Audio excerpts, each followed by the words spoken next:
People say heartbreak feels like a punch, but mine felt like a full village drum pounding against my chest.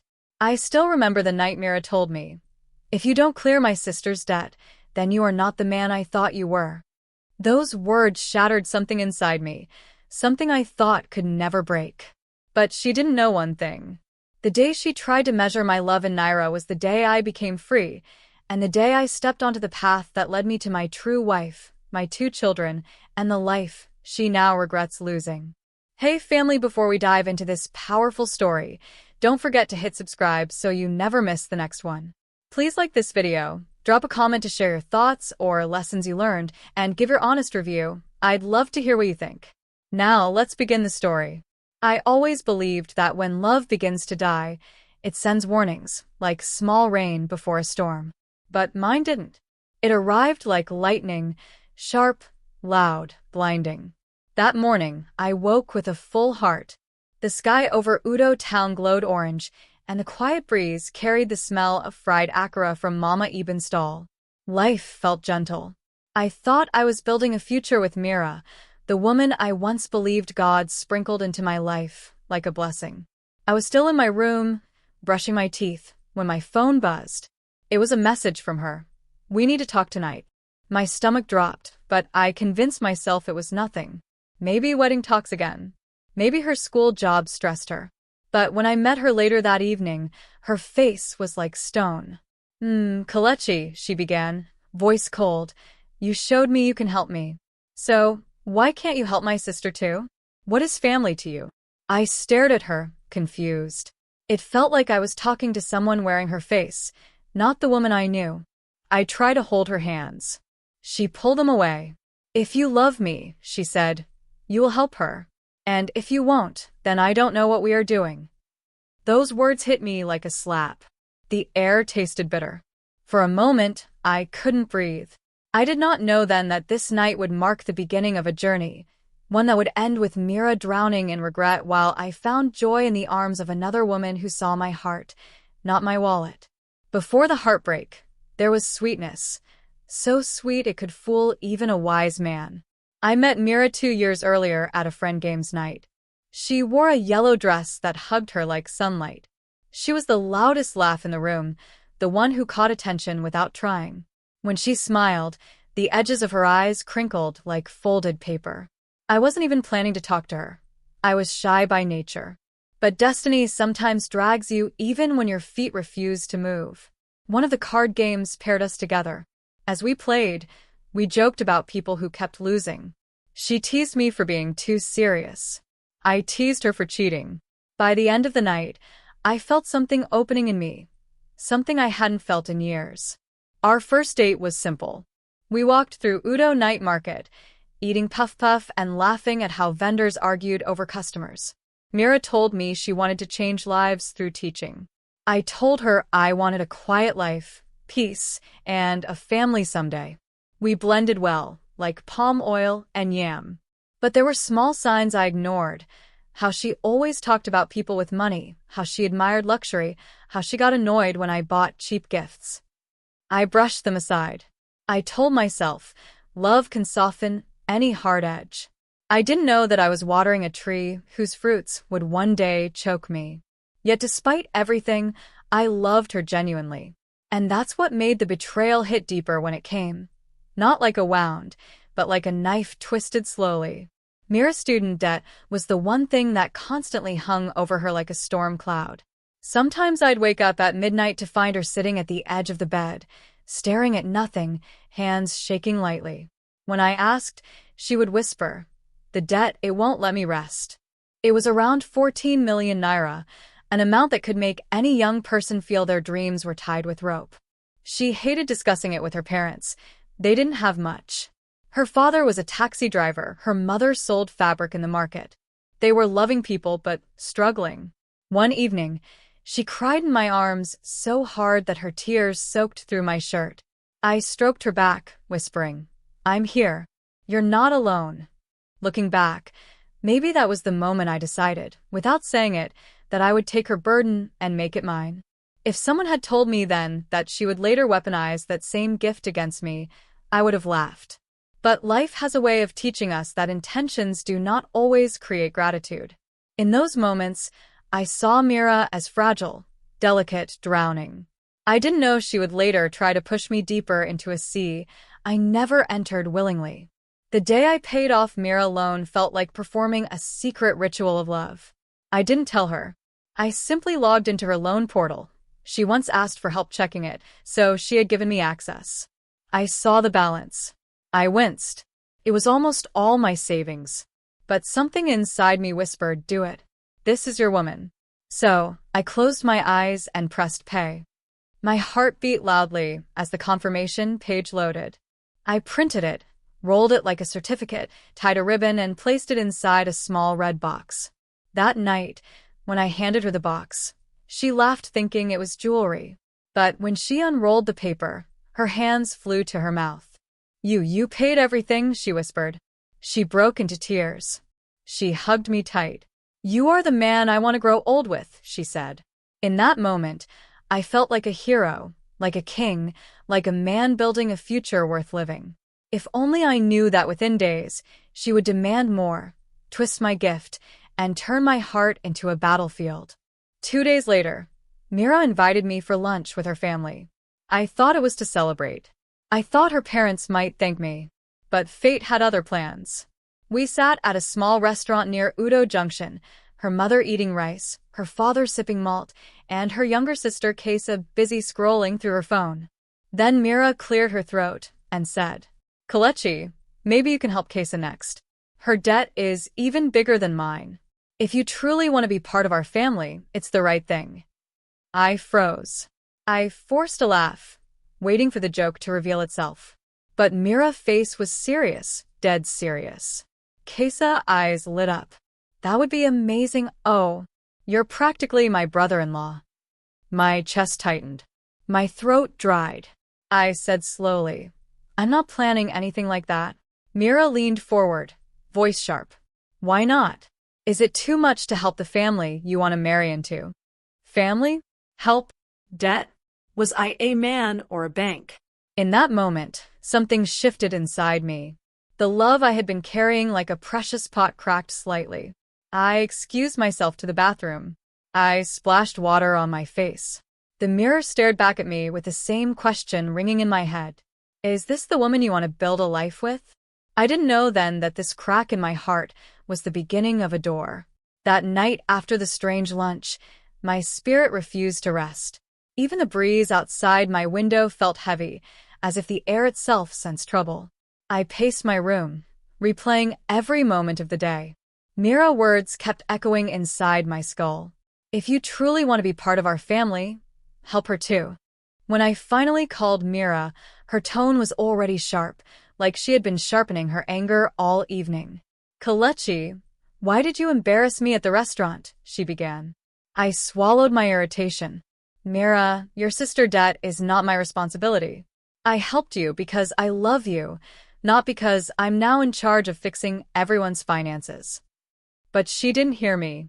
People only hear when they want to understand, and Mira was listening to something else, maybe pressure from her parents, maybe her own desires. She hissed softly.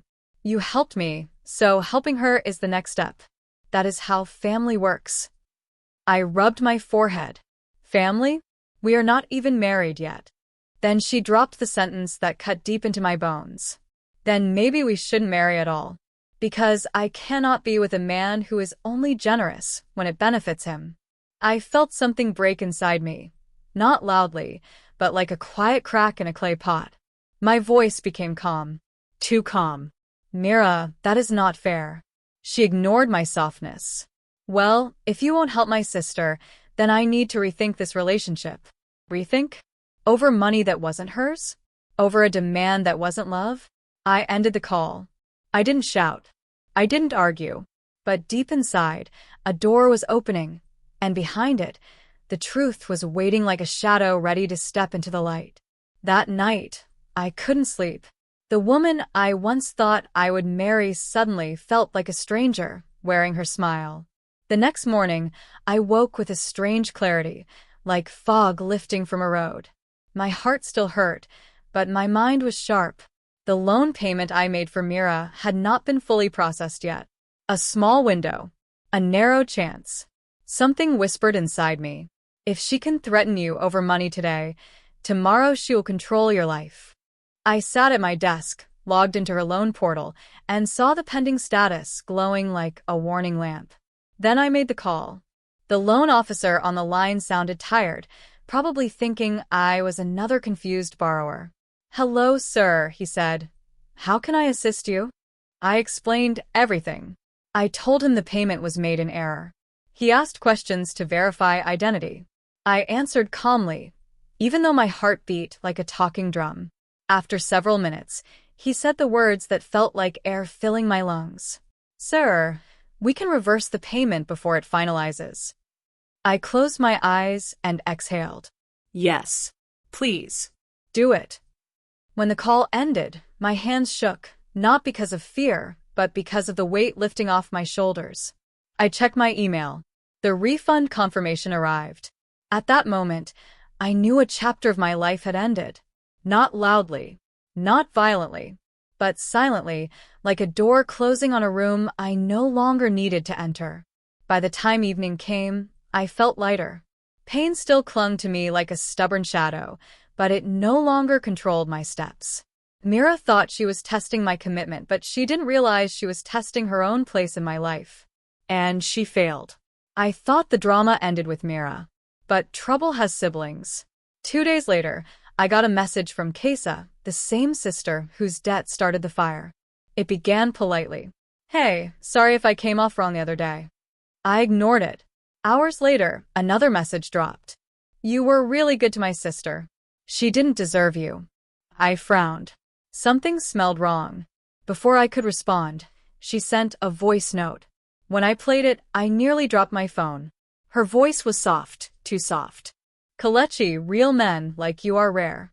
If someone can't appreciate you, maybe she isn't meant for you." My mouth fell open. The same girl who expected me to pay her debt was now flirting with me? I felt disgust rise in my chest. I blocked her immediately. Later that evening, I laughed to myself. Not because it was funny, but because the absurdity was too heavy to cry about. A family that once felt like potential in-laws had turned into a story I would one day tell my children never to repeat. I should have known Mira wouldn't let the story end quietly. People who lose something valuable never admit they were the ones who dropped it. Weeks after our breakup, I started hearing whispers. Friends sending messages. Mutual acquaintances asking questions. One evening at a bar, my friend Tiga leaned forward and said, "Guy, do you know Mira is telling people you manipulated her? That you promised to take care of her whole family, then used money to control her?" I laughed. A dry, pained laugh that came from somewhere deep. "People actually believe that?" I asked. Tiga shook his head. "No. Most of them know who you are. Nobody who knows you would believe you abused anyone." But still, the lies stung. One girl even confronted me at a gathering. "Kelechi, why would you promise commitment and then break her heart?" I simply said, "I did not break anything. I only refused to be broken." But deep inside, I understood one thing clearly. The woman I once loved was now trying to paint me as the villain in a story where she had destroyed herself. She wasn't fighting to get me back. She was fighting to protect her pride. And in that moment, I knew I had truly escaped something dangerous. I still remember the day Mira returned like a shadow that refused to leave my doorway. It was late afternoon, the sun bending low, washing the compound in gold. I had just come back from work, tired but peaceful, trying to rebuild my life one quiet breath at a time. I did not expect anyone. I did not even want anyone. My world felt fragile, like clay that had not yet dried. Then I heard the knock. Not sharp, not soft. Just unsettled. When I opened the door and saw Mira standing there, my heart tightened the way a drum skin tightens before the beating begins. She looked smaller than I remembered, like life had pressed her down. Her eyes were sad, her smile confused, and she clutched her handbag like a child holds a toy when afraid. "Can we talk?" she whispered. My chest felt heavy. For a second, the memories, the good ones, the painful ones, the the ones that dragged me into darkness, rose inside me like smoke. But I stepped aside. She came in slowly, as though the room was a place that judged her. She sat at the edge of the chair, quiet, nervous, biting her lip. I waited. I wanted the truth. I wanted to hear what she had carried all this while. "I made a mistake," she finally said. "A big one." Her voice trembled. She tried to smile but failed. "I chose pride over love," she continued. "I chose people's voices over yours. I thought you were not enough. I thought I would find something better. But everywhere I went, I saw only your kindness, your calm spirit, your patience.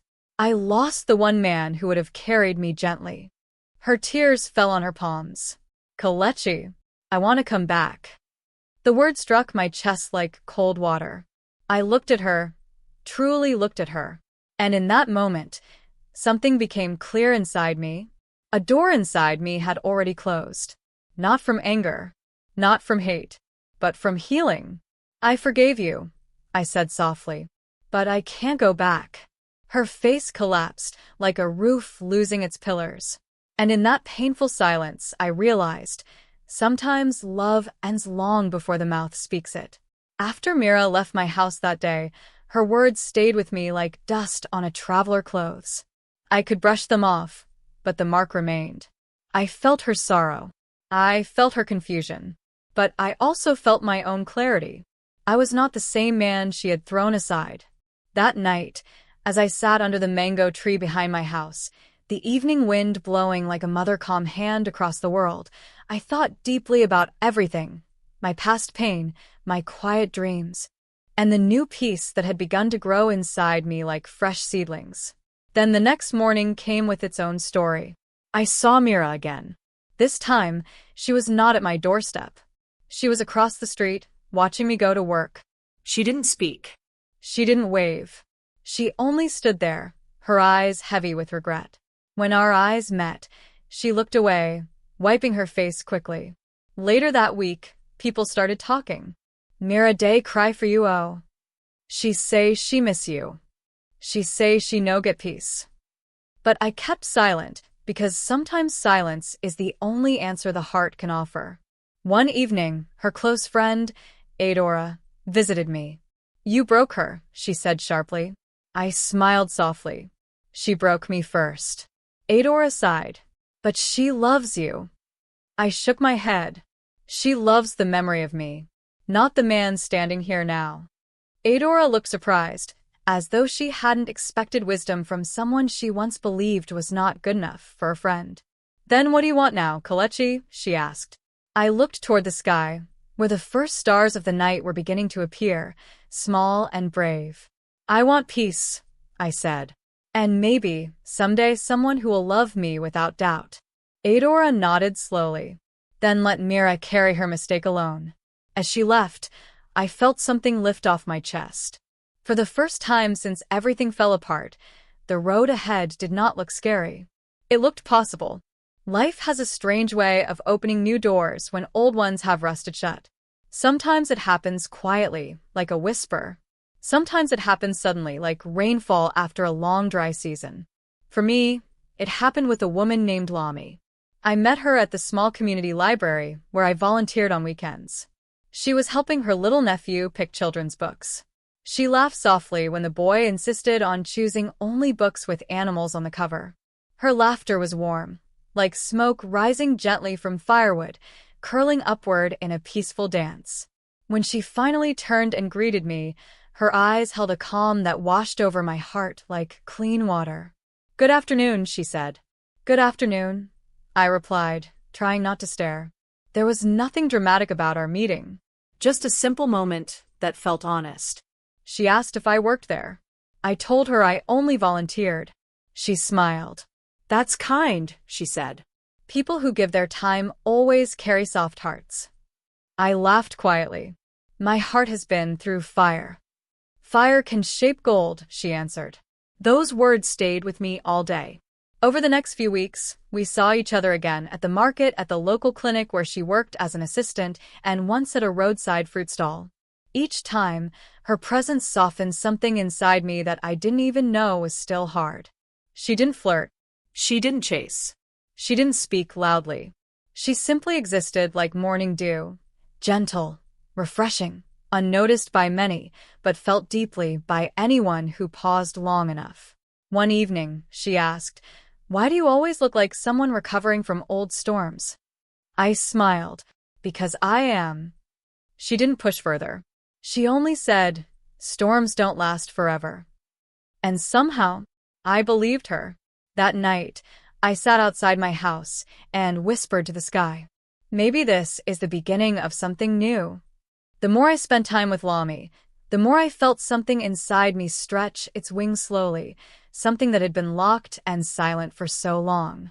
Peace. Yes. That was the word. She never asked about Mira.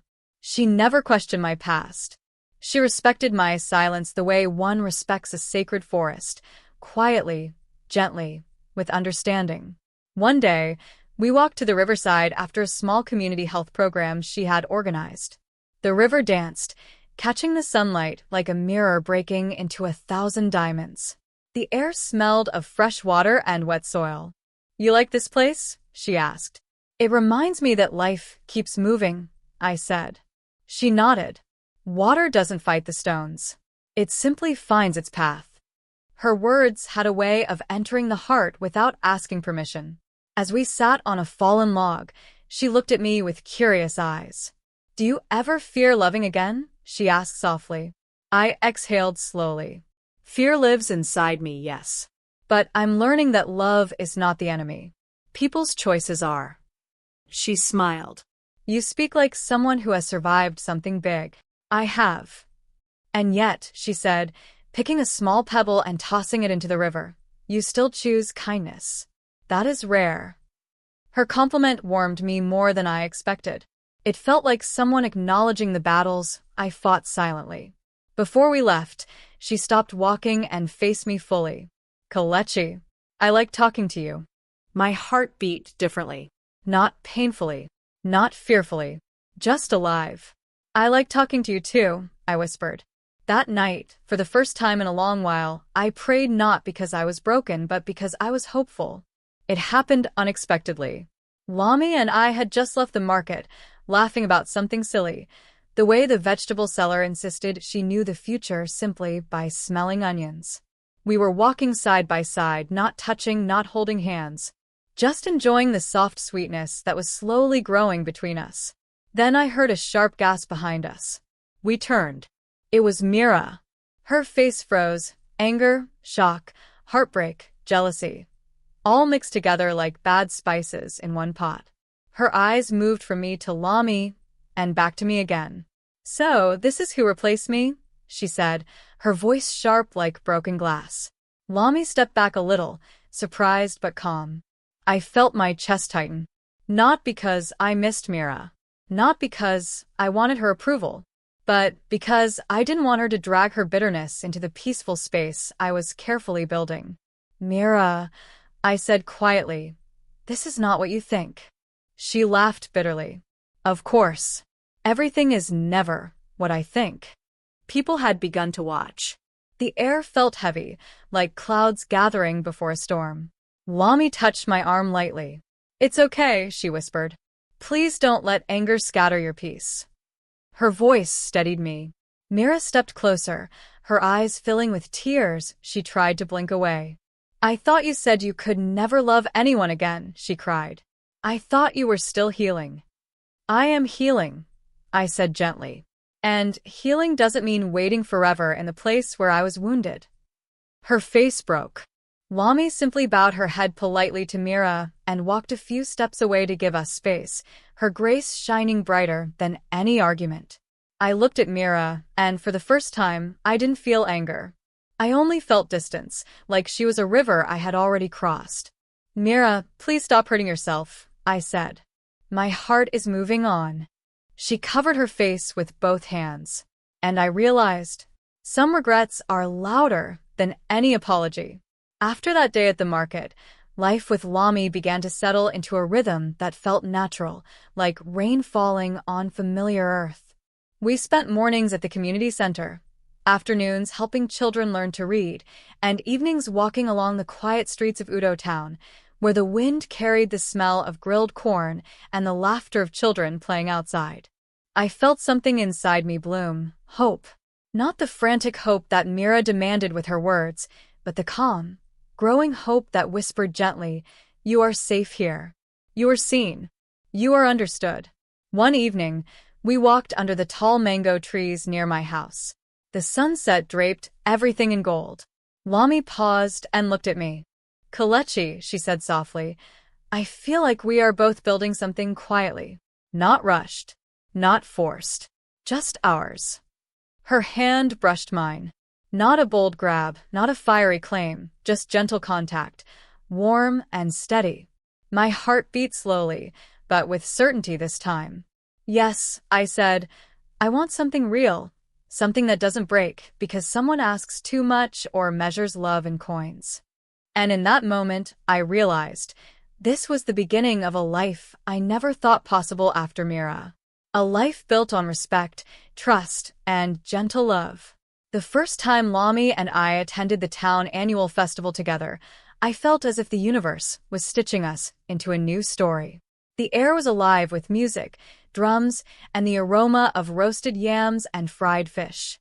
Children ran around with painted faces, and elders moved slowly, smiling at everyone like they carried the weight of wisdom in their bones. Lami held my hand through the crowd, laughing softly when a child accidentally splashed water on her sandal. I watched her smile, felt it deepen my chest with warmth. She didn't demand anything. She didn't compare me to the past. She only lived in the moment with me. When we sat under a large baobab tree, she leaned her head on my shoulder and said. I squeezed her hand, whispering, "You make me feel whole again." And for the first time in a long time, I knew that love could be kind, steady, and enduring without demands, threats, or regrets attached. Even as I moved forward, the past sometimes echoed like a wind through empty hallways. Mira didn't leave quietly. I heard from friends that she had been asking about me, telling people I was the one who abandoned her and that she deserved closure. But the difference now was this: I no longer craved her approval. I no longer feared her judgments.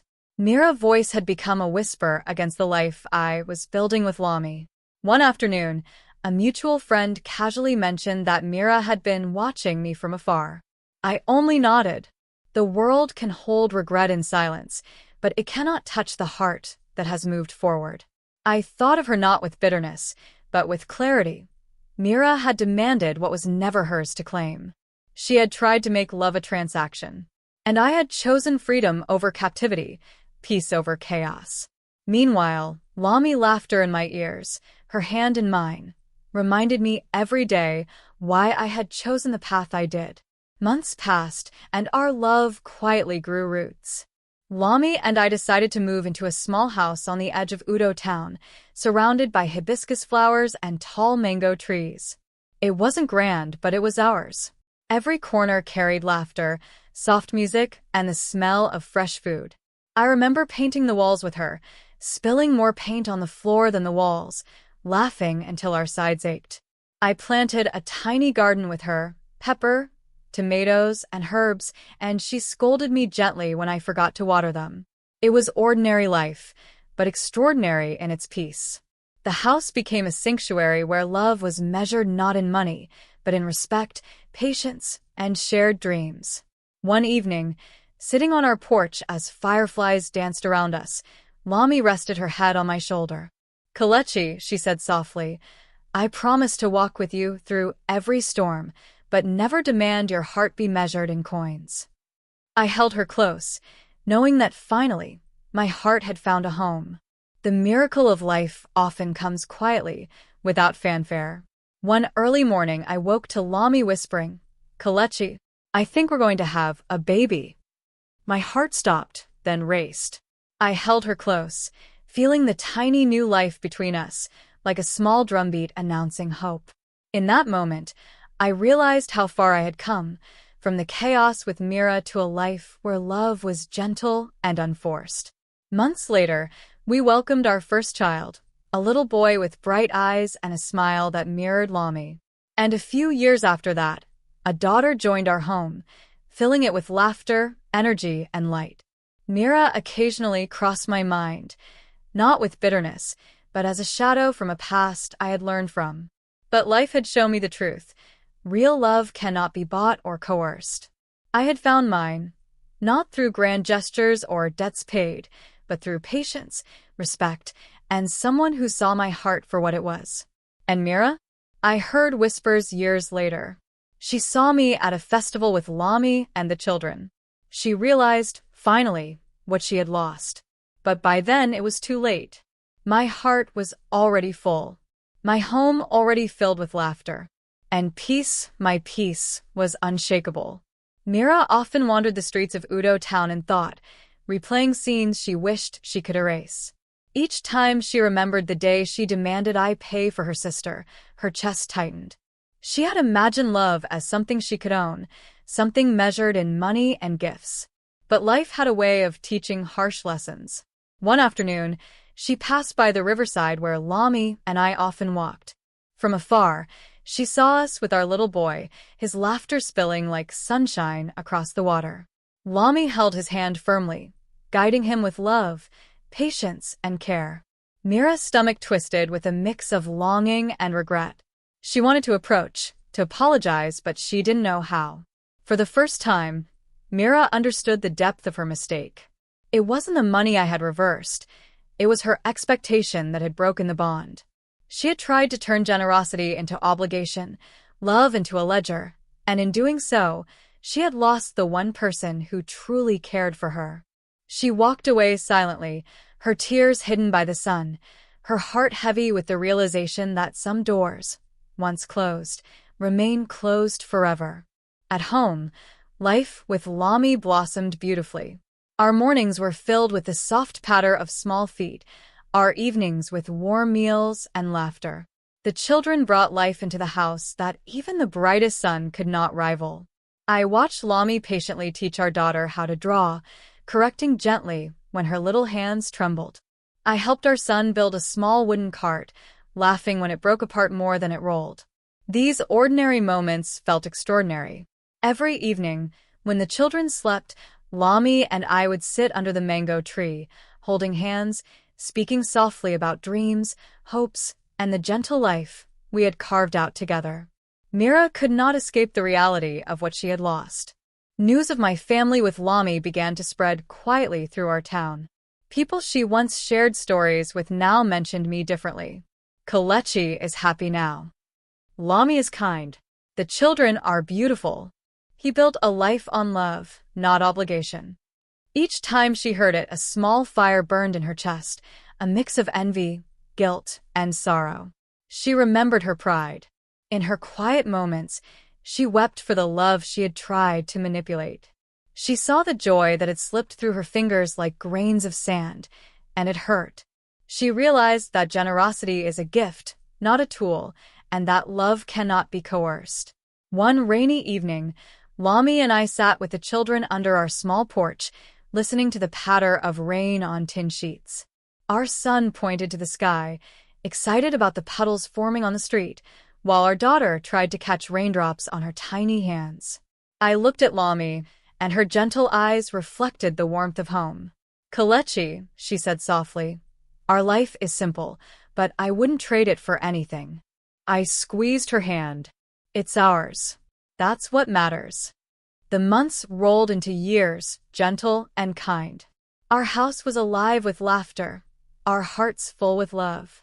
I often thought of Mira, not with anger, but with the quiet knowledge that life had taught her a lesson she could not undo.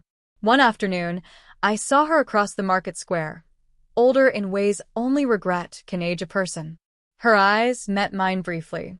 She looked away, her face pale with understanding. I did not approach. I did not speak. Life had moved forward and she knew it. At home, Lami hand in mine, the children playing at our feet, I understood the true meaning of generosity and love. Mira had lost what she could never force, and I had gained what patience, understanding, and gentle kindness had built. And in that moment, Beneath the mango tree where countless small miracles had taken root, I whispered a prayer of gratitude for the life I had chosen, for the woman who had walked patiently beside me, and for the family we had created. A family unshakable, unstoppable, and overflowing with love. Across town, Mira sat by her window, the memory of past mistakes heavy on her heart. She had tried to measure love in debts and threats, thinking generosity could be controlled, but now she watched from afar, powerless, as the life she might have had unfolded without her. Years passed, the children growing in curiosity and laughter. Our son learned to ride his first bicycle, wobbling and falling, only to be lifted by my steady hands. Our daughter learned to sing, her tiny voice rising in joy through the house. I watched Lami, her face glowing with pride and love. The life we built was strong, not because it was perfect, but because it was chosen, nurtured, and cherished every day. Sometimes, Mira would cross my thoughts. Occasionally, someone mentioned she had married or was trying to reconcile past regrets. But I felt nothing but calm. The heart that had been tested, threatened, and stretched had found a home.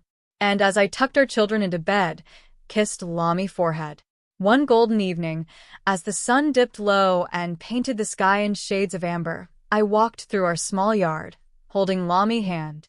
The children ran ahead, laughing and chasing fireflies. The garden bloomed, the mango trees swayed, and the wind carried the soft promise of tomorrow. Lami looked at me, her eyes reflecting the calm certainty of love that had grown steadily, like a river carving its path through stone. "We have everything we need," she said. I nodded, feeling the truth in her words. I had once lost myself in someone who tried to measure love in money and obligation. But now, I had a life full of laughter, peace, and trust. A life where love was never demanded. Somewhere across town, Mira saw from afar what she had lost. She felt regret, yes, but it was not my burden. My heart, my home, my family were safe, full, and thriving.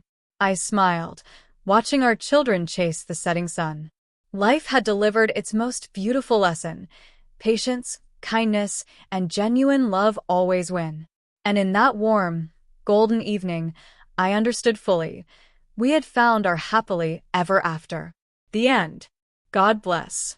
Kelechi's journey ends with love, family, and peace, while Mira carries the weight of regret, completing the story arc with justice, joy, and emotional closure.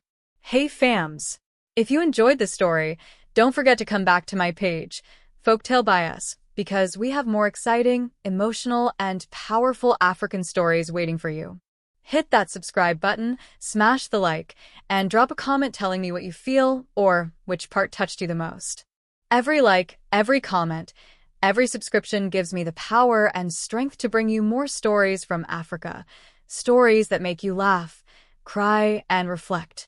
So don't just watch, join the family, share your thoughts, and let's keep the magic of African storytelling alive together. Remember, new chapters, new stories, new lessons every week. Be part of it. Be part of FolktalebyUS.